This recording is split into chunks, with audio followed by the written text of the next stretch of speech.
الحمد لله الذي هدانا لهذا وما كنا لنهتدي لولا أن هدانا الله. الحمد لله الذي أتم علينا نعمة الإسلام وأكمل لنا هذا الدين القيم وجعلنا به خير أمة أخرجت للناس، نأمر بالمعروف وننهى عن المنكر ونؤمن بالله ونشهد أن لا إله إلا الله وحده لا شريك له، ونشهد أن سيدنا محمدا عبده ورسوله أرسله بالهدى ودين الحق ليظهره على الدين كله ولو كره المشركون. അല്ലാഹു സുബ്ഹാനഹു വ തആലയെ സൂക്ഷിച്ച് ജീവിക്കണമെന്ന് ആദ്യമായി എന്നോടും തുടർന്ന് നിങ്ങൾ ഓരോരുത്തരോടും വസിയ്യത്ത് ചെയ്യുകയാണ്, ഗുണകാംക്ഷപൂർവ്വം ഓർമ്മപ്പെടുത്തുകയാണ്. അല്ലാഹു സുബ്ഹാനഹു വ തആല അവനനുസരിച്ച് ജീവിക്കുന്ന യഥാർത്ഥ ദാസന്മാരിൽ നമ്മെ വരെ ഉൾപ്പെടുത്തി അനുഗ്രഹിക്കുമാറാവട്ടെ. പരിശുദ്ധ റമളാൻ ഏറ്റവും ഫലപ്രദമായ നിലയിൽ ഉപയോഗപ്പെടുത്തുന്ന സൗഭാഗ്യവാന്മാരിൽ അല്ലാഹു തആല നമ്മെ വരെ ഉൾപ്പെടുത്തി അനുഗ്രഹിക്കുമാറാവട്ടെ. നമ്മിൽ നിന്നും മൺമറഞ്ഞു പോയ മാതാപിതാക്കളടക്കമുള്ള മുഴുവൻ പേർക്കും അല്ലാഹു സുബ്ഹാനഹു വ തആല മഗ്ഫിറത്തും റഹ്മത്തും ജന്നാത്തുൽ ഫിർദൗസും അല്ലാഹു നൽകി അനുഗ്രഹിക്കുമാറാവട്ടെ. സ്വർഗം കൊണ്ട് സന്തോഷവാർത്ത അറിയിക്കപ്പെട്ട വിശ്വനായ സഹാബിയെ തൽഹ ബിൻ ഉബൈദില്ലാഹ് റളിയല്ലാഹു അൻഹു നിവേദനം ചെയ്യുന്ന ഒരു സംഭവം ഇമാം അഹ്മദും ഇമാം ഇബ്നു മാജ റഹിമഹുല്ലാഹ് റിപ്പോർട്ട് ചെയ്യുന്നുണ്ട്. ഖദിമ അല നബി സല്ലല്ലാഹു അലൈഹി വസല്ലം റജുലാനി മിൻ ബലിയ ഫകാന ഇസ്ലാമഹുമാ ജമീഅൻ വാഹിദ. ബലിയ ഗോത്രത്തിൽപ്പെട്ട രണ്ടുപേർ പ്രവാചകൻ സല്ലല്ലാഹു അലൈഹി വസല്ലം തങ്ങളുടെ അടുക്കൽ വന്ന് ഒരേ സമയം ഇസ്ലാം സ്വീകരിച്ചു. അവരിൽ ഒരാൾ മറ്റേയാളേക്കാൾ ആരാധനാകർമ്മങ്ങളിൽ കഠിനാധ്വാനം ചെയ്യുന്ന ആളായിരുന്നു. അമലുകളിൽ കഠിനാധ്വാനം ചെയ്ത ആ വ്യക്തി ഒരു യുദ്ധത്തിൽ പങ്കെടുക്കുകയും രക്തസാക്ഷിയാവുകയും ചെയ്തു.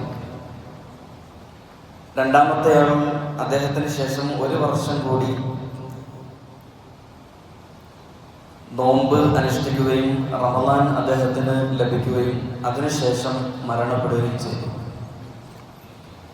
തൽഹ റളിയല്ലാഹു തആല അൻഹു പിന്നീട് ഒരിക്കൽ അദ്ദേഹം സ്വപ്നം കാണുന്നുണ്ട്.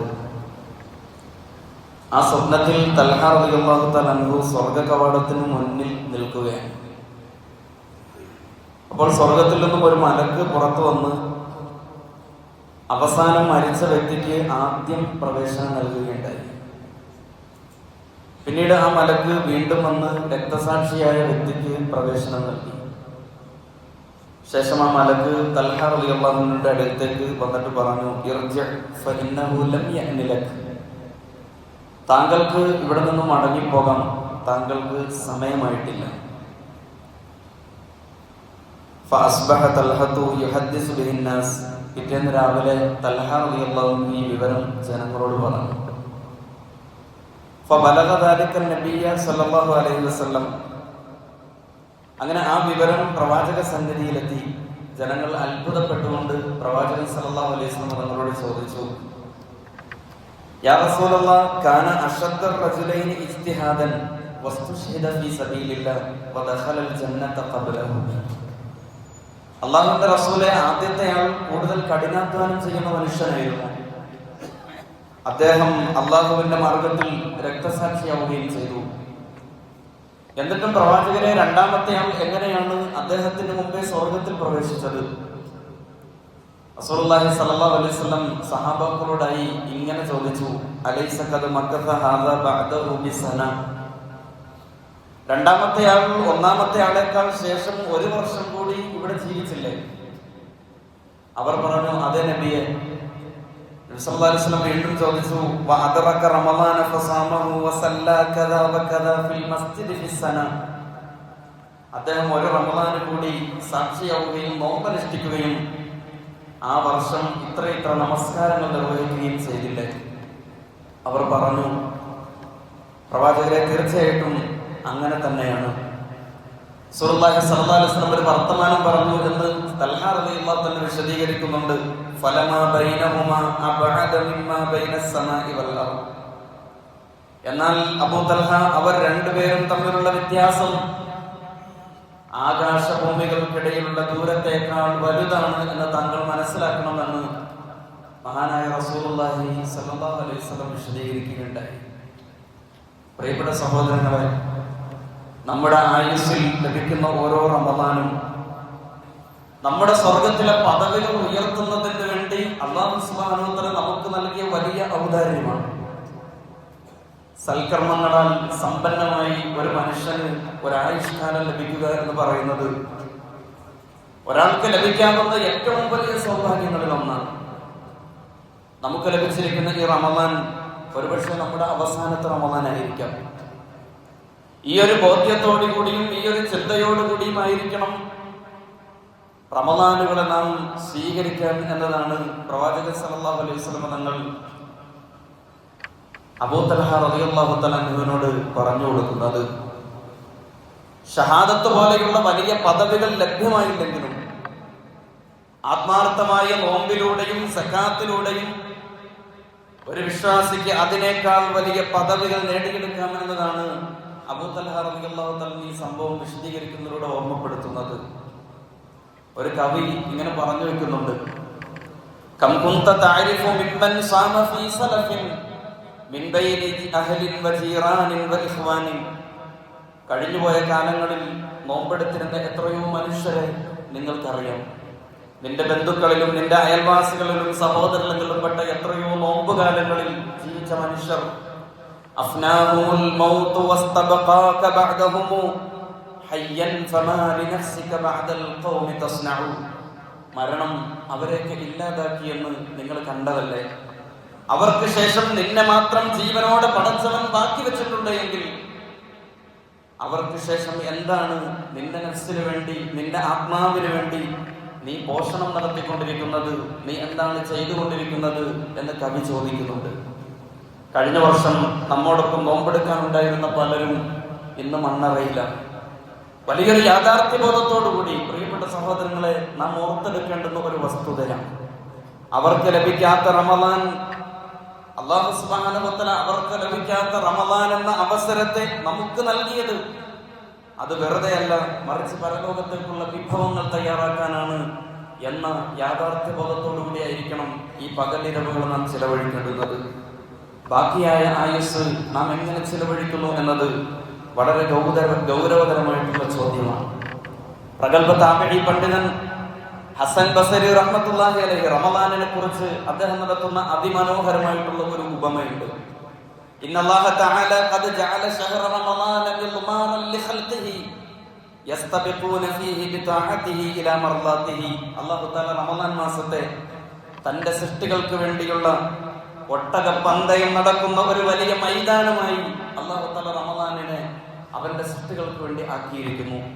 അല്ലാഹുവിന്റെ ഇഷ്ടം നേടാൻ, അവന്റെ കൽപ്പനകൾ അനുസരിച്ചുകൊണ്ട് യഥാർത്ഥത്തിൽ അവൻ റമദാനിൽ മാത്സര്യ ബുദ്ധിയോടുകൂടി ഒരു മൈതാനത്തിൽ നിറഞ്ഞു കളിക്കുന്ന ഒരു കളിക്കാരനെ പോലെ അവൻ ഈ റമദാനിനെ ഉപയോഗപ്പെടുത്തണമെന്നാണ് ഇമാം ഹസൻ ബസ്രി പറഞ്ഞത്. ഫസബഖ അഖ്വാമൻ ഫഫാസു. അപ്പോൾ ഒരു കൂട്ടം ആളുകൾ അവർ സൽക്കർമ്മങ്ങളിൽ മുൻകടക്കുകയും വിജയികളാവുകയും ചെയ്തു. വതഖല്ലഫ അഖ്വാമുൻ ഫഖാബു. എന്നാൽ മറ്റൊരു വിഭാഗം ആളുകൾ പുറകോട്ടടിക്കുകയും അവർ പരാജയപ്പെടുകയും ചെയ്തു. പ്രിയപ്പെട്ട സഹോദരങ്ങളെ, മറ്റു മാസങ്ങളിൽ നമ്മൾ നടക്കുകയാണ് എങ്കിൽ റമദാനിൽ വിശ്വാസി സമൂഹം ഓടേണ്ടവരാണ്.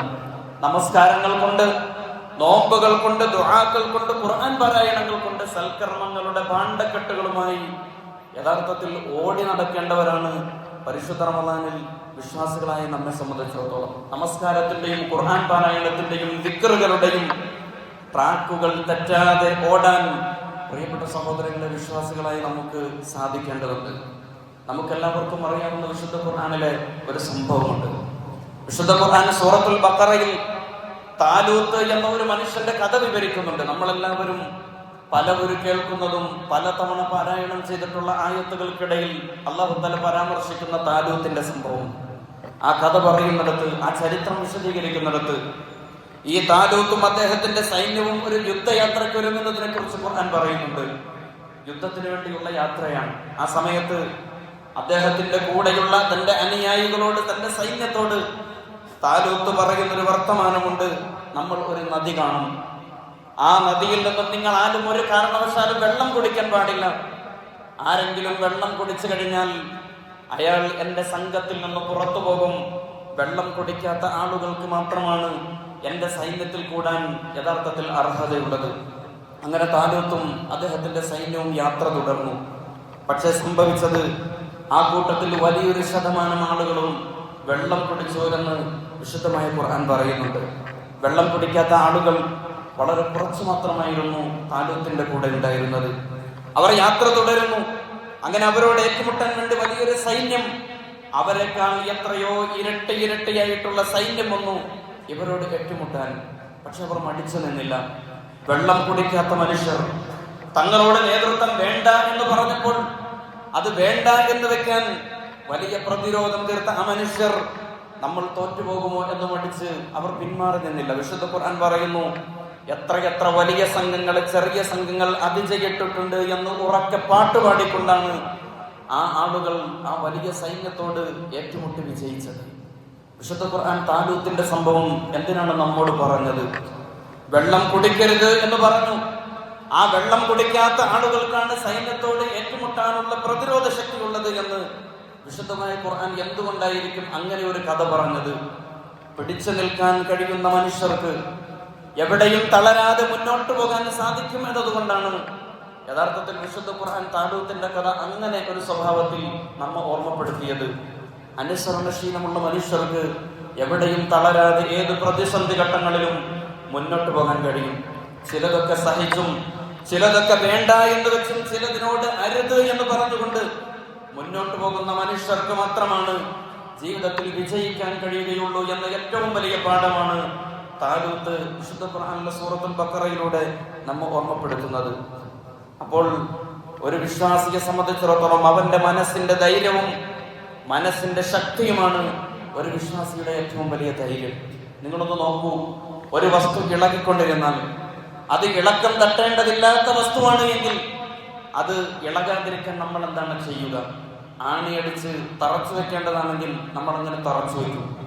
ഇനി അതല്ല, പശ തേച്ച് ഉറപ്പിക്കേണ്ട വസ്തുവാണെങ്കിൽ അത് ഇളകാതിരിക്കാൻ പശ തേച്ച് നാം ഉറപ്പിച്ചു വയ്ക്കും.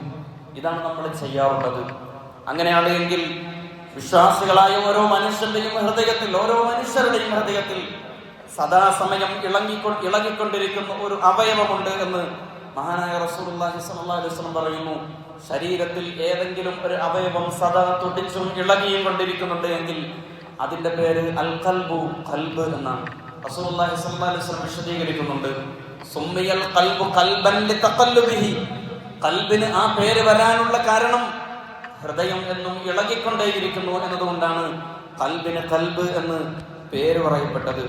പ്രിയപ്പെട്ട സഹോദരങ്ങളെ, തെറ്റിലേക്കും ശരിയിലേക്കും നിരന്തരമായി നമ്മുടെ ഹൃദയം ഇളകിക്കൊണ്ടിരിക്കുന്നുണ്ട്. ഒരു വടക്ക് നോക്കി യന്ത്രം അത് വടക്കിലേക്ക് മാത്രം ദിശ കാണിക്കുന്നത് പോലെ മനസ്സ് ശരിയിലേക്ക് മാത്രം ദിശ കാണിക്കുന്നുണ്ട്. പക്ഷെ അതേസമയം ഈ മനസ്സിന്റെ ഉള്ളിൽ തിന്മയ്ക്കുള്ള ചില ആഗ്രഹങ്ങളുമുണ്ട്. നന്മയുടെയും തിന്മയുടെയും സംഘട്ടനവും സംഘർഷവും നമ്മുടെ ഉള്ളിൽ എപ്പോഴും ഉണ്ട്. പക്ഷേ നന്മയിലേക്ക് ഹൃദയത്തെ വഴി നടത്താൻ, മനസ്സിനെ പാകപ്പെടുത്താനാണ് യഥാർത്ഥത്തിൽ പരിശുദ്ധ റമദാനിലൂടെ അല്ലാഹു സുബ്ഹാനഹു വ തആല നമ്മെ ലക്ഷ്യമാക്കുന്നത്. ഖൽബ് എന്ന് പറഞ്ഞാൽ അത് ഇളക്കമുള്ളതാണ്. അതിങ്ങനെ ഇളകിക്കൊണ്ടിരിക്കും. എന്താണ് ഹൃദയം ഇളകാതിരിക്കാനുള്ള പരിഹാരമെന്ന് വിശുദ്ധമായ ഖുർആൻ വിശദീകരിക്കുന്നുണ്ട്. അറബി ഭാഷയിൽ കെട്ടുന്നതിനും ബന്ധിക്കുന്നതിനും അറബിയിൽ അഖദ എന്നാണ് പറയുന്നത്. അതുമായി ബന്ധപ്പെട്ട അതിന്റെ വ്യത്യസ്ത പദപ്രയോഗങ്ങൾ വിശുദ്ധമായ ഖുർആൻ നടത്തുന്നുണ്ട്. വിവാഹത്തെ കുറിച്ച് പറഞ്ഞപ്പോൾ ഉഖ്ദത്തുൻ നിക്കാഹ്, നിക്കാഹിന്റെ ഉടമ്പടി, ബന്ധനം എന്നാണ് ഖുർആൻ ആ പദം പ്രയോഗിച്ചിട്ടുള്ളത്. യഥാർത്ഥത്തിൽ അഖദ എന്ന പദത്തിൽ നിന്നാണ് അഖീദ, വിശ്വാസം എന്ന പദം ഉരുത്തിരിഞ്ഞത്. അഖീദ എന്ന് പറഞ്ഞാൽ നമ്മുടെ ആദർശത്തിന് അറബിയിൽ പറയുന്ന പേരാണ്, നമ്മുടെ വിശ്വാസത്തിന് പറയുന്ന പേരാണ്. എന്ന് പറഞ്ഞാൽ ഇളകിക്കൊണ്ടിരിക്കുന്ന ഖൽബിനെ ഇളകാത്ത ആദർശത്തിൽ പിടിച്ചു നിർത്താനുള്ള ശ്രമം യഥാർത്ഥത്തിൽ അതായിരിക്കണം ഒരു വിശ്വാസിയുടെ ഭാഗത്തു നിന്ന് നോമ്പുകാലത്ത് പടച്ച തമ്പുരാൻ പ്രതീക്ഷിക്കുന്നത്. അവന്റെ കണ്ണും അവന്റെ കാതും അവന്റെ കൽബും മനുഷ്യന്റെ കൈകാലുകളും തിന്മയിലേക്ക് നിരന്തരമായി വശീകരിക്കപ്പെട്ടുകൊണ്ടിരിക്കുന്ന അവസ്ഥയിൽ ഹൃദയത്തെ ഇളകാതിരിക്കാനുള്ള ഉപായമാണ് യഥാർത്ഥത്തിൽ നമ്മുടെ കയ്യിലുള്ള ആദർശം എന്ന് പറയുന്നത്, നമ്മുടെ കയ്യിലുള്ള അഖീദ എന്ന് പറയുന്നത്.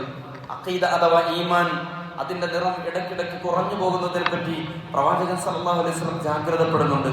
നിങ്ങളുടെ വസ്ത്രം നുരുമ്പി നശിക്കുന്നത് പോലെ, നിങ്ങളുടെ വസ്ത്രം കേടാകുന്നത് പോലെ നിങ്ങളുടെ വിശ്വാസത്തിന് ഇളക്കം തട്ടിക്കൊണ്ടിരിക്കുമെന്ന് പ്രവാചകൻ സല്ലല്ലാഹു അലൈഹി വസല്ലം പഠിപ്പിക്കുന്നുണ്ട്. പ്രിയപ്പെട്ട സഹോദരങ്ങളെ, അറബി മാസത്തിൽ 9ാമത്തെ മാസമാണ് റമദാൻ. 7ഉം 8ഉം 6ഉം ഒക്കെ കഴിഞ്ഞിട്ടാണ് നമ്മൾ 9ാമത്തെ മാസത്തിലേക്ക് എത്തിയിരിക്കുന്നത്. ശഅബാൻ കഴിഞ്ഞ ഒരാളാണ് തീർച്ചയായിട്ടും റമദാനിലേക്ക് എത്തിയിട്ടുള്ളത്. ഈ റമദാൻ കഴിഞ്ഞിട്ട് ഇതേ റമദാനിൽ ജീവിച്ച മനുഷ്യനാണ് ശവ്വാലിലേക്ക് യാത്ര ചെയ്യാനുള്ളത്. അപ്പോൾ ശഅബാനിൽ ഉണ്ടായിരുന്ന ശീലങ്ങളും ശഅബാനിൽ ഉണ്ടായിരുന്ന തിന്മകളും ശവ്വാലിലും ബാക്കിയുണ്ട് എങ്കിൽ റമദാൻ എന്ന അതിന്റെ ഇടയ്ക്ക് വന്ന മാസം 30 ദിവസം നമ്മൾ ഒരു നിലയ്ക്കും സ്വാധീനിച്ചിട്ടില്ല എന്നാണ് നമ്മൾ വിലയിരുത്തേണ്ടുന്നത്. റമദാൻ കൊണ്ട് എനിക്കും നിങ്ങൾക്കും കൈവരേണ്ടുന്ന സുപ്രധാനമായ ഒരു കാര്യം, പ്രിയപ്പെട്ട സഹോദരങ്ങളെ, ഈ തിരക്കിനിടയിൽ ഒന്ന് തിരിഞ്ഞു നിന്നുകൊണ്ട് അവനവനോട് ചോദിക്കേണ്ടുന്ന ചില ചോദ്യങ്ങളുണ്ട്. നമ്മൾ സാധാരണ വിശുദ്ധ ഖുർആനിൽ പാരായണം ചെയ്യുന്ന ഒരു ആയത്തുണ്ട്, സൂറത്തുൽ ബഖറയിലെ 185ാമത്തെ ആയത്ത്. യാ അയ്യുഹല്ലദീന ആമനൂ കുതിബ അലൈക്കുമുസ് സിയാമു കമാ കുതിബ അലല്ലദീന മിൻ ഖബ്ലിക്കും ലഅല്ലക്കും തത്തഖൂൻ. കാണാതെ പോകുന്ന ഒരു ആശയം ആ ആയത്തിന്റെ ഇടയിൽ ഒളിഞ്ഞിരിപ്പുണ്ട്. അറിയുമോ, നോമ്പ് നിങ്ങൾക്ക് നിർബന്ധമാക്കിയിട്ട് നിങ്ങൾ എല്ലാവരും നോമ്പനുഷ്ഠിക്കണം, അത് മുൻഗാമികൾക്കും നിശ്ചയിച്ചതാണ് എന്ന പദാനുപദ അർത്ഥം പറയുന്നതിന് മുമ്പ് അല്ലാഹു സുബ്ഹാനഹു വ തആല ആയത്തിൽ ബോധപൂർവം ചേർത്ത് വെച്ച ഒരു പദപ്രയോഗമുണ്ട്. ലഅല്ലക്കും തത്തഖൂൻ എന്നാണ് അല്ലാഹു തആല പറഞ്ഞത്. തത്തഖൂൻ എന്ന് പറയാമായിരുന്നിടത്ത് ഉറപ്പായിട്ടും അല്ലാഹുവിനെ ആ ഉറപ്പ് വിശ്വാസികൾക്ക് കൊടുക്കാമായിരുന്നിട്ട് അല്ലാഹു തആല തത്തഖൂൻ എന്ന പദത്തോടൊപ്പം ലഅല്ലക്കും എന്ന പദം ബോധപൂർവം അല്ലാഹു ചേർത്ത് വെച്ചു. എന്ന് പറഞ്ഞാൽ നിങ്ങളെല്ലാവരും നോമ്പ് പിടിച്ചാൽ സൂക്ഷ്മതയുള്ളവരാകുമെന്ന് അല്ലാഹുവിന് വേണമെങ്കിൽ നമ്മളെ തെര്യപ്പെടുത്താം. പക്ഷെ അതിനു മുമ്പ് ചെറിയൊരു വാക്ക് അല്ലാഹു തആല ഉപയോഗിച്ച ലഅല്ലക്കും എന്നാണ്. ലഅല്ലക്കും എന്ന് പറഞ്ഞാൽ ആ വാക്കിന്റെ അർത്ഥം സാധ്യതയുണ്ട് എന്നാണ്. നോമ്പ് അനുഷ്ഠിച്ചു എന്നതുകൊണ്ട്, തറാവീഹ് നമസ്കരിച്ചു എന്നതുകൊണ്ട്, ഇഅ്തികാഫ് അനുഷ്ഠിച്ചു എന്നതുകൊണ്ട് നിങ്ങൾക്ക് ഒരിക്കലും തഖ്വയുണ്ടാകുമെന്ന് ഉറപ്പില്ല. ലഅല്ലക്കും തത്തഖൂൻ, നിങ്ങൾ തഖ്വയുള്ളവരായേക്കാം എന്ന സാധ്യതയുടെ വർദ്ധമാനം മാത്രമാണ് അല്ലാഹു സുബ്ഹാനഹു വ തആല ആയത്തിൽ പറഞ്ഞത്. 30 ദിവസവും വെള്ളം ഒഴിവാക്കി എന്നതുകൊണ്ട്, ഭക്ഷണം ഒഴിവാക്കി എന്നതുകൊണ്ട്, ഒരാൾ പട്ടിണി കിടന്നു എന്നുള്ളത് കൊണ്ട്, തറാവീഹുകൾ കൃത്യമായി നമസ്കരിച്ചു എന്നതുകൊണ്ട് അയാൾക്ക് തഖ്വ കൈവരുമെന്ന ഒരു ഉറപ്പും പടച്ചതമ്പുരാൻ നൽകിയിട്ടില്ല എന്ന ബോധ്യമാണ് പ്രിയപ്പെട്ട സഹോദരങ്ങളെ നമ്മെ ഇരുത്തി ചിന്തിപ്പിക്കേണ്ടുന്നത്. ഒരു സഫിൽ 10-20 ആളുകൾ നമസ്കരിക്കുന്നതെന്നിരിക്കട്ടെ, 10-20 ആളുകൾ ഒരു സഫിൽ നമസ്കരിക്കുമ്പോൾ ആ 20 ആളുകളും ചെയ്യുന്ന പ്രവൃത്തി ഒരുപോലെയാണ്. അവരുടെ സുജൂദും അവരുടെ റുകൂഉം അവരുടെ പ്രവർത്തനങ്ങളും അവരുടെ പ്രാർത്ഥനകളും ഒക്കെയും ഒരേപോലെ തന്നെയാണ്. പക്ഷേ ആളുകൾക്കെല്ലാം കിട്ടുന്ന കൂലി ഒരുപോലെ അല്ല പടച്ചവൻ കൊടുക്കുന്നത്. ആ 20 ആൾക്കും കിട്ടുന്ന പ്രതിഫലം ഒരുപോലെ അല്ല എന്നതാണ് അല്ലാഹു സുബ്ഹാനഹു വ തആല പറഞ്ഞത്. ലഅല്ലക്കും തത്തഖൂൻ, നിങ്ങൾക്ക് തഖ്വയുടെ വിഷയത്തിൽ നിങ്ങൾക്ക് ഒരു സാധ്യതയാണ് പടച്ചവൻ തുറന്നിടുന്നത്. 20 ആളുകൾക്കും 20 തരത്തിലുള്ള പ്രതിഫലമാണ് അല്ലാഹു സുബ്ഹാനഹു വ തആല നൽകുന്നത്. ചെയ്ത പ്രവൃത്തിക്കാണ് പ്രതിഫലമെങ്കിൽ എല്ലാ ആളുകൾക്കും കൂലി കിട്ടണം. പക്ഷേ അത് ചെയ്തപ്പോഴുള്ള തഖ്വയാണ് പ്രധാനം, അതാണ് പടച്ചവൻ പരിഗണിക്കുന്നത് എന്നാണ് അല്ലാഹു തആല പറഞ്ഞു വെച്ചത്. നോമ്പ് തുറക്കുന്ന സമയത്ത് നമ്മളൊരു പ്രാർത്ഥന ചൊല്ലുന്നുണ്ട്. ഇന്നലെ അതിശക്തമായ ചൂടായിരുന്നു. നമ്മൾ നോമ്പ് തുറന്നപ്പോൾ പെട്ടെന്ന് നമ്മൾ വിയർത്തൊലിച്ചു. ആ സമയത്ത് അല്ലാഹുവിന്റെ മുമ്പിൽ കൈ ഉയർത്തിക്കൊണ്ട് നമ്മൾ പറഞ്ഞ ഒരു വാചകമുണ്ട്,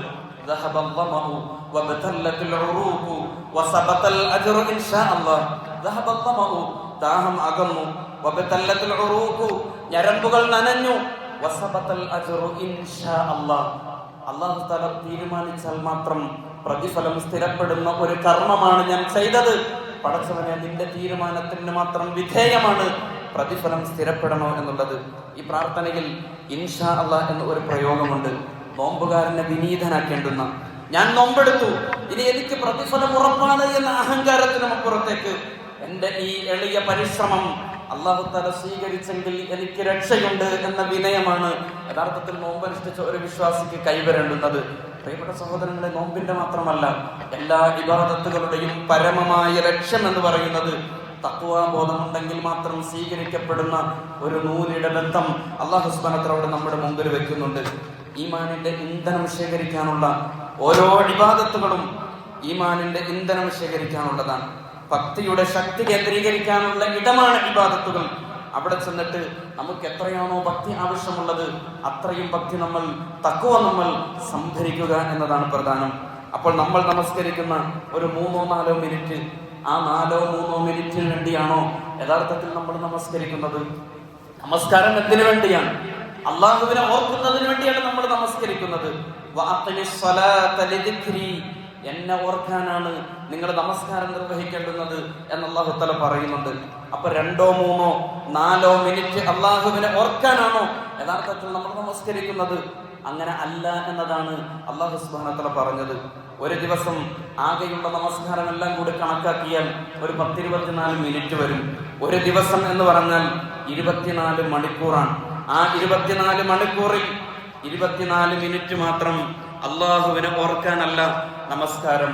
24 മണിക്കൂറും നമ്മുടെ ഉള്ളിൽ തികട്ടി വരേണ്ട ഓർമ്മയാണ് അള്ളാഹുവിനെ കുറിച്ചുള്ള ഓർമ്മ.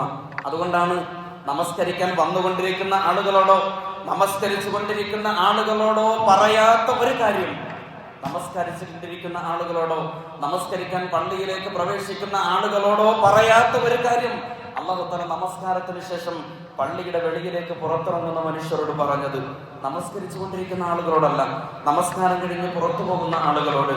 ഫഇദാ ഖുദിയത്തിസ് സ്വലാത്തു ഫന്തശിറൂ ഫിൽ അർളി വബ്തഗൂ മിൻ ഫദ്ലില്ലാഹ് വദ്കുറുല്ലാഹ കസീറൻ ലഅല്ലകും തുഫ്ലിഹൂൻ. പള്ളിയിൽ നിന്ന് നമസ്കരിച്ചു കൊണ്ടിരിക്കുന്ന മനുഷ്യനോടല്ല, നമസ്കരിക്കാൻ വേണ്ടി പള്ളിയിലേക്ക് വരുന്ന ആളുകളോടല്ല, നമസ്കാരത്തിൽ നിന്ന് വിരമിച്ചതിന് ശേഷം പുറത്തിറങ്ങുന്ന മനുഷ്യനോട് അള്ളാഹുവിന്റെ കൽപ്പന നീ നമസ്കാരത്തിൽ ആർജിച്ചെടുത്ത ദിക്റിന്റെ മനോഭാവമുണ്ടല്ലോ, നീ നടന്നെടുക്കുന്ന ഓരോ സ്പന്ദനങ്ങളിലും അള്ളാഹുവിനെ കുറിച്ചുള്ള ദിക്റുണ്ടാവണം. ധാരാളമായി അള്ളാഹുവിനെ ഓർക്കണം. ധാരാളമായി അള്ളാഹുവിനെ മറക്കാൻ സാധ്യതയുള്ള ഇടങ്ങളിലേക്കാണ് ഇനി നിങ്ങളുടെ പുറപ്പാട്. നമ്മളൊന്ന് ആലോചിച്ച് നോക്കൂ. പള്ളിയിൽ നിന്ന് വെളിയിലേക്ക് ഇറങ്ങുമ്പോൾ ഇടതുകാല് വെച്ചിട്ടാണ് ഇറങ്ങേണ്ടുന്നത്. നമ്മൾ പുറത്തേക്ക് ഇറങ്ങുന്നത് ഇടതുകാല് വെച്ചിട്ടാണ്. ഇടതുകാൽ നമ്മൾ വെക്കാറുള്ളത് അഴുക്കുകളിലേക്കാണ്. നമ്മുടെ ഈമാനിൽ അഴുക്ക് പുലരാൻ സാധ്യതയുള്ള സ്ഥലങ്ങളിലേക്കാണ് ഇനി നിങ്ങളുടെ സഞ്ചാരം എന്നതുകൊണ്ട് നിങ്ങൾ നമസ്കാരം നിർവഹിച്ചു കഴിഞ്ഞാൽ നിങ്ങൾ അള്ളാഹുവിനെ നന്നായി ഓർക്കണം കേട്ടോ എന്ന് അല്ലാഹു തആല പറയുന്നുണ്ട്. പ്രിയപ്പെട്ട സഹോദരങ്ങളെ, ഇന്ന് ഹജ്ജ് ചെയ്യണമെങ്കിൽ ലക്ഷക്കണക്കിന് പൈസ വേണം. ലക്ഷക്കണക്കിന് പൈസ ചെലവഴിച്ച് വരാൻ ഹജ്ജ് പോകുന്നത് എന്തുകൊണ്ടാണ്? അള്ളാഹു എന്ന ഒരൊറ്റ ഓർമ്മ ആ മനുഷ്യനുള്ളത് കൊണ്ടാണ്. അങ്ങനെ ഹജ്ജിന് വരുന്ന ഒരാളോടോ ഹജ്ജ് ചെയ്തുകൊണ്ടിരിക്കുന്ന ഒരാളോടോ പറയാത്ത കാര്യം ഹജ്ജ് കഴിഞ്ഞു പോകുന്ന ആളോട് അല്ലാഹു സുബ്ഹാനഹു വ തആല പറയുന്നതിനെ പറ്റി വിശുദ്ധ ഖുർആനിൽ അല്ലാഹു തആല പരാമർശിക്കുന്നുണ്ട്. ഇഹ്റാമിന്റെ വസ്ത്രം അഴിച്ചു വെച്ച് നാട്ടിലേക്ക് വിമാനം കയറാൻ കാത്തിരിക്കുന്ന ആളോട് അല്ലാഹു തആല പറയുന്ന വർത്തമാനം ഫഇദാ ഖളൈതും മനാസികകും ഫദ്കുറുല്ലാഹ കദിക്രികും ആബാഅകും ഔ അശദ്ദ ദിക്റ. നിങ്ങൾ അള്ളാഹുവിനെ നന്നായി ഓർക്കണം കേട്ടോ. നിങ്ങൾ നിങ്ങളുടെ പിതാക്കന്മാരെ ഓർക്കുന്നതിനേക്കാൾ, നിങ്ങളുടെ മാതാപിതാക്കളെ ഓർക്കുന്നതിനേക്കാൾ നിങ്ങൾ നിങ്ങളുടെ റബ്ബിനെ ഓർക്കണമെന്ന് പറയുന്നത് ഹജ്ജ് നിർവഹിക്കുന്ന മനുഷ്യരെ കുറിച്ചല്ല. ഹജ്ജ് നിർവഹിച്ചതിന് ശേഷം നവജാത ശിശുവിന്റെ പരിശുദ്ധിയോടുകൂടി വിമാനം കയറാൻ കാത്തിരിക്കുന്ന ഹാജിയോട് അല്ലാഹു സുബ്ഹാനഹു വ തആല പറയുന്നത് നീ ഇടതുകാല് വെച്ച് കഅബാലയത്തിൽ നിന്ന് ഇറങ്ങുമ്പോ നീ നടക്കുന്നത് അഴുക്കുകളിലേക്കാണെന്ന് ഓർമ്മ വേണം. റബ്ബിനെ പ്രത്യേകം ഓർക്കണം, നന്നായി ഓർക്കണമെന്നാണ്. പ്രിയപ്പെട്ട സഹോദരങ്ങളെ, ഇബാദത്തുകൾ നിർവഹിച്ചിട്ടുള്ള കഴിഞ്ഞ നേരം നമ്മൾ നേരെ പോകുന്നത് നമ്മുടെ കച്ചവടത്തിലേക്കാണ്. അത് കഴിഞ്ഞിട്ടാണ് നമ്മുടെ ബിസിനസ്, അത് കഴിഞ്ഞിട്ടാണ് നമ്മുടെ വിദ്യാഭ്യാസം, അത് കഴിഞ്ഞിട്ടാണ് നമ്മുടെ അടുക്കള, അത് കഴിഞ്ഞിട്ടാണ് നമ്മുടെ അയൽപക്കം. ഈ അയൽപക്കത്തേക്ക് കടക്കുമ്പോൾ, ഈ അടുക്കളയിലേക്ക് കടക്കുമ്പോൾ, വിദ്യാഭ്യാസ സ്ഥാപനത്തിലേക്ക് കടക്കുമ്പോൾ, ബിസിനസ്സിലേക്ക് തിരിയുമ്പോൾ ആവശ്യമായ ഭക്തി ശേഖരിക്കുവാനുള്ള കേന്ദ്രമായിരുന്നു നിന്റെ നമസ്കാരവും നിന്റെ ഹജ്ജും എന്നതാണ് അല്ലാഹു സുബ്ഹാനഹു വ തആല നമ്മെ ഓർമ്മപ്പെടുത്തുന്നത്. ഇബാദത്തുകളുടെ ലക്ഷ്യം പ്രിയപ്പെട്ട സഹോദരങ്ങളെ നമ്മെ ഓരോരുത്തരെയും പുതുക്കിക്കൊണ്ടേയിരിക്കുക എന്നതാണ്. അതാണ് മണിക്കൂറുകളുള്ള നമസ്കാരം കൊണ്ടും, മണിക്കൂറുകളെ നമസ്കാരം കൊണ്ടും, ദിവസങ്ങളെ ജുമുഅ കൊണ്ടും, മാസങ്ങളെ റമളാൻ കൊണ്ടും, വർഷങ്ങളെ ഹജ്ജ് കൊണ്ടും അല്ലാഹു സുബ്ഹാനഹു വ തആല പുതുക്കിക്കൊണ്ടിരിക്കുന്നത്. വിശ്വാസ സമൂഹം ഒരിക്കലും അഴുക്കിലേക്ക് സഞ്ചരിക്കാതിരിക്കാൻ അല്ലാഹു തആല ഇബാദത്തുകളെ വ്യത്യസ്ത സന്ദർഭങ്ങളിൽ നിശ്ചയിച്ചു തന്നു. നമ്മുടെ ജീവിതം ഇളകാതിരിക്കാൻ, നമ്മുടെ കൽബ് ചാഞ്ചാടി പോകാതിരിക്കാൻ സ്ഥിരതയോടുകൂടി നിലനിൽക്കണമെങ്കിൽ അതിശക്തമായ ഈമാൻ പ്രധാനമാണ്. ആ ഈമാനാണ് ഇബാദത്തുകളിലൂടെ അതിന്റെ ചൈതന്യമായി അല്ലാഹു തആല മുമ്പിൽ വെച്ചിരിക്കുന്നത്. ബ്രസീലിലെ പ്രസിദ്ധനായ ഒരു കളിക്കാരനുണ്ട്. ബ്രസീലിന്റെ ദേശീയ ഫുട്ബോൾ ടീമിലെ 1973 കാലത്തെ പ്രമുഖ കളിക്കാരിൽ ഒരു മനുഷ്യനായിരുന്നു ഗരിഞ്ച എന്ന പേരിൽ അറിയപ്പെട്ടിരുന്ന ഒരു ഫുട്ബോൾ പ്ലെയർ. ഗരിഞ്ചയുടെ ഒരു ആത്മകഥയുണ്ട്. അതിൽ അദ്ദേഹം പറയുന്നത്, അദ്ദേഹം ജനിച്ച കാലത്ത് അദ്ദേഹത്തിന് നടക്കാൻ സാധിക്കുമായിരുന്നില്ല. കാലിന് അസാധാരണമായ വളവുണ്ടായിരുന്നു, വൈകല്യമുണ്ടായിരുന്നു. കാലുകൾക്ക് അസാധാരണമായ വളവുണ്ടായിരുന്നെങ്കിൽ പോലും അതിമനോഹരമായ ഡ്രിംബ്ലിംഗ് പാഠവും ഗരിഞ്ചയുടെ കൈമുതലായിരുന്നുവെന്ന് അദ്ദേഹത്തിന്റെ ആത്മകഥയിൽ അദ്ദേഹം തന്നെ പറയുന്നുണ്ട്. അദ്ദേഹത്തിന്റെ അമ്മയ്ക്ക് ഒരേ ഒരു മകനേ ഉള്ളൂ. ഈ മകൻ ഒന്ന് നടന്നു കാണണമെന്ന് ചെറുപ്പത്തിൽ വല്ലാതെ ആ അമ്മ കൊതിക്കുന്നുണ്ട്. അങ്ങനെ ആ അമ്മ ഡോക്ടറെ കണ്ട് ചോദിക്കുന്നുണ്ട്, എന്റെ മകൻ എന്തെങ്കിലും ഒന്ന് നടന്നു കാണുമോ? അപ്പൊ ഡോക്ടർ നൽകിയ ഒരു മറുപടി ഉണ്ട്, he will walk if you want him to. നിങ്ങൾക്ക് വേണമെങ്കിൽ അവൻ നടക്കും എന്ന്, നിങ്ങൾക്ക് ശ്രമിച്ചാൽ അവൻ നടക്കാവുന്നതേ ഉള്ളൂ എന്ന വാക്ക് ഡോക്ടർ പറയുമ്പോൾ അത് വല്ലാതെ മനസ്സിൽ സ്പർശിക്കുകയും ആ അമ്മയ്ക്ക് കാര്യം മനസ്സിലാവുകയും ചെയ്തു. അമ്മ ശ്രമിക്കാൻ തീരുമാനിച്ചു. ജന്മനാ കാല് വളഞ്ഞിരിക്കുന്ന ആ കുഞ്ഞിനെയുമായി ആ അമ്മ പിറ്റേ ദിവസം എന്താണ് ചെയ്തതെന്ന് അറിയുമോ? പിറ്റേ ദിവസം രാവിലെ മുതൽ മോനെ എടുത്തിട്ട് മുറ്റത്ത് കൊണ്ടുവന്ന് വെക്കും. മോന്റെ 2 ഷോൾഡറിലും പിടിക്കും. എന്നിട്ട് നടക്കാൻ വയ്യാത്ത മോനോട് നടക്കാൻ പറയും. പക്ഷെ അവന് നടക്കാൻ കഴിയില്ല. മണ്ണിൽ കാല് നട്ടുമ്പോഴേക്കും പാവം ഗരിഞ്ച അവൻ വാവിട്ട് നിലവിളിക്കും. പക്ഷെ അമ്മ വളരെ ദേഷ്യത്തോടുകൂടി മോനോട് നടക്ക് എന്ന് പറഞ്ഞ് അവനെ നടക്കാൻ പ്രേരിപ്പിക്കും. അങ്ങനെ ആ മകൻ കരഞ്ഞുകൊണ്ട് മണ്ണിൽ പതിയെ പതിയെ ചവിട്ടാൻ പഠിച്ചു. വർഷങ്ങൾ പിന്നിട്ട് 1-2 വർഷങ്ങൾ കൊണ്ടാണ് മണലിൽ ചവിട്ട് നടക്കാൻ ആ കുഞ്ഞ് പര്യാപ്തമായത്. കാരണം അത്രയ്ക്കും പ്രയാസമുള്ള അസുഖമായിരുന്നു. പിന്നെയും ആ അമ്മ അവനെ നടത്താൻ ശീലിപ്പിക്കുകയാണ്. 2 ഷോൾഡറിലും പിടിച്ച് അവനെ പതുക്കെ പതുക്കെ നടത്തിക്കാൻ തുടങ്ങി. പിന്നെ കുറച്ചു കാലം കഴിഞ്ഞപ്പോൾ, വർഷങ്ങൾ കഴിഞ്ഞപ്പോൾ അമ്മ അവന്റെ 2 ഷോൾഡറിലും പിടിച്ചില്ല, ഒരു ഷോൾഡറിൽ മാത്രം പിടിച്ചുകൊണ്ട് ആ കുഞ്ഞിനെ മടലിലൂടെ നിരക്കി നടത്താൻ തുടങ്ങി. അങ്ങനെ അമ്മ ആ മോനെ നടത്തിച്ചു. കുറച്ചുകൂടി കാലം കഴിഞ്ഞപ്പോഴേക്കും അമ്മ 2 കൈയിലും പിടിക്കാതായി. അമ്മ ദൂരെ നിന്ന് നോക്കി നിൽക്കുക മാത്രമല്ല, ഒരു വടി കൂടി കയ്യിൽ കരുതി. എന്നിട്ട് അവനോട് നടക്കാൻ പറഞ്ഞു. മോൻ നടക്കാൻ ശ്രമിക്കുന്നുണ്ട്. അമ്മയെ പേടിച്ചിട്ട് വീഴുന്നുണ്ട്, മുറിവാകുന്നുണ്ട്, കരയുന്നുണ്ട്. വീണ്ടും എഴുന്നേറ്റ് വീണിടത്തു നിന്നും എഴുന്നേറ്റ് വീണ്ടും മുറിവ് പറ്റി അവൻ വാവിട്ട് കരയുന്നുണ്ട്. അമ്മ അവനെ വിടാൻ ഒരുക്കമില്ല. അമ്മ വടി പിടിച്ചിട്ട് മോനെ അടിച്ചിട്ട് നടത്താൻ ശ്രമിക്കുകയാണ്. അപ്പൊ അയൽപക്കത്തുള്ള ആളുകൾ ആ അമ്മയെ കുറ്റപ്പെടുത്തുന്നുണ്ട്. അവർ അടക്കം പറയാൻ തുടങ്ങി, എന്തൊരു ക്രൂരയായ അമ്മയാണിത്. നടക്കാത്ത ഒരു കുഞ്ഞിനെ, വികലാംഗിയായിട്ടുള്ള വൈകല്യമുള്ള ഒരു കുഞ്ഞിനെ ഇത്രയും കഷ്ടപ്പെടുത്തുകയാണോ അവർക്കിങ്ങനെ പ്രയാസപ്പെടുത്താൻ? വർഷങ്ങളെടുത്തു ആ മോൻ സ്വന്തമായി നടക്കാൻ തുടങ്ങിയതിനു ശേഷം അമ്മ അയൽപക്കക്കാരോട് പറയുന്ന ഒരു വർത്തമാനമുണ്ട്. ഞാനന്ന് വടി പിടിച്ചിട്ട് എൻ്റെ മോനെ നടത്താൻ ശ്രമിക്കുമ്പോൾ നിങ്ങളൊക്കെ പറയാറുണ്ടായിരുന്നില്ല ഞാൻ എത്ര ക്രൂരയാണ് എന്ന്, ഞാനൊരു മോശക്കാരിയാണ് എന്ന് നിങ്ങൾ വിളിച്ചു പറയാറുണ്ടായിരുന്നില്ലേ? അങ്ങനെ നിങ്ങൾ പറയുമ്പോൾ എൻ്റെ കരൽ പിടയാറുണ്ടായിരുന്നു, ഞാൻ ഉള്ളിൽ കരയാറുണ്ടായിരുന്നു. ഞാൻ ഒറ്റയ്ക്ക് പോയിട്ട് ആരോരും കാണാതെ കരഞ്ഞിട്ടുണ്ട് എൻ്റെ മോന്റെ കാര്യം ആലോചിച്ചിട്ട്. പക്ഷേ അങ്ങനെ ഞാൻ ചെയ്തത് എന്തിനാണെന്നോ, അങ്ങനെ ഞാൻ ചെയ്യാനുള്ള കാരണം ഞാൻ ഇന്നോ നാളെയോ ഈ ലോകത്തു നിന്ന് മരിച്ചു പോകും. എൻ്റെ മരണശേഷം എൻ്റെ കുട്ടി നടക്കണം, എൻ്റെ കുട്ടിക്ക് ജീവിക്കണം, ഒരാൾക്കും ഒരു ഭാരമായി അവൻ തീരരുത് എന്ന എൻ്റെ ഒരൊറ്റ തീരുമാനം കാരണത്താലാണ്, ആഗ്രഹം കാരണത്താലാണ് ഞാൻ അങ്ങനെ ശീലിച്ചതും പണിപ്പെട്ടതും. ഇന്നവൻ നടന്നു കാണുമ്പോൾ ഒരു ഫുട്ബോൾ പ്ലെയർ ആയതിൽ എനിക്ക് സന്തോഷമുണ്ട് എന്ന് ആ അമ്മ ആത്മാഭിമാനത്തോടെ പറയുന്ന ഒരു സാഹചര്യത്തെക്കുറിച്ച് ആത്മകഥയിൽ ഗരിഞ്ച പറയുന്നുണ്ട്. ഗരിഞ്ച എന്ന മകൻ വേദന കൊണ്ട് പുളയുമ്പോൾ, ക്രൂരതയെന്ന് നാട്ടുകാർ വിളിക്കുമ്പോൾ ആ അമ്മ തന്റെ നിലപാടിൽ ഉറച്ചു നിന്നു. കാരണം തനിക്ക് ശേഷം തന്റെ മകൻ ആരുടെയും മുമ്പിൽ കൈ നീട്ടരുത് എന്ന ആത്മാഭിമാന ബോധത്തിന്റെ പേരിലായിരുന്നു. പ്രിയപ്പെട്ട സഹോദരങ്ങളെ, കാരുണ്യവാനായ റബ്ബ് മുസ്ലിമീങ്ങളെ പട്ടിണിക്കിടുന്നു എന്നതാണ് യത്തീസ്റ്റുകളുടെ വാദം. കാരുണ്യവാനായ റബ്ബ് മുസ്ലിമീങ്ങളെ പട്ടിണിക്ക് കൊല്ലാക്കൊലക്കിടുന്നു എന്നതാണ് ഇവിടെയുള്ള നാസ്തികരുടെ വാദം. മുസ്ലിം ഉമ്മത്തിനെ പരുവപ്പെടുത്തിയെടുക്കുകയാണ് കാരുണ്യവാനായ റബ്ബ്. ശിക്ഷയല്ല, ശിക്ഷണമാണ് റമദാൻ. നമ്മുടെ വിശപ്പും നമ്മുടെ ദാഹവും കണ്ട് അല്ലാഹു തആല ആനന്ദിക്കുകയില്ല. അല്ലാഹു സുബ്ഹാനഹു വ തആല ആനന്ദിക്കുകയല്ല, മറിച്ച് ദുനിയാവിലെയും പരലോകത്തെയും പ്രതിസന്ധികളിൽ തളരാതെ നിൽക്കാനുള്ള ഈമാനിക വീര്യം നമ്മിൽ ഓരോരുത്തരും സന്നിവേശിപ്പിക്കുകയാണ് അള്ളാഹുവിന്റെ ലക്ഷ്യമെന്ന് നാം മനസ്സിലാക്കുക. അള്ളാഹു സുബ്ഹാനഹു വ തആല ചൈതന്യവത്തായ ഇബാദത്തുകളുടെ ഉടമസ്ഥരാകാൻ അള്ളാഹു തആല നമ്മെ എവരെയും അനുഗ്രഹിക്കുമാറാവട്ടെ. നോമ്പ് അതിന്റെ അർത്ഥതലങ്ങൾ ഉൾക്കൊണ്ടുകൊണ്ട്, ചൈതന്യം ഉൾക്കൊണ്ടുകൊണ്ട് അനുഷ്ഠിക്കാൻ അള്ളാഹു തആല എന്നെയും നിങ്ങളെയും അനുഗ്രഹിക്കുമാറാവട്ടെ. അപ്പോൾ